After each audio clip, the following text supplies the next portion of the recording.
Ақыр заман орнады енді. Күн өлді, қып-қызыл боп ұяттан. Өкінерде ештеңе жоқ, біреуді өп-өтірік жұбатпан. Ес ауысқан дүниеден жалықтым. Емексірде не бар ал, елесіндей жұмақпенен тамықтың көргеніңмен көкейгестің кереғар. Өмір деген осы болса, шыдармын, өшпейтін де өнбейтін. Мен Тәңірдің зор қатесі шығармын, өзі ғана жөндейтін. Елгелік қуанғансып жүремін.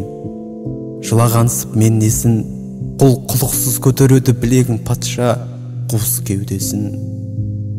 Досым да жоқ, дұшпаным да жоқ, менің бәрін үнсіз кешіргем. Өліп едім, өмір өтіп кетпеді, шықпай қойды есімнен. Ақыр заман болмай қалды. Тірімін, ойым жынды, ай кезбе. Ғасыр өтті, үзілердей жұлыным. Жолығамыз қай кезде?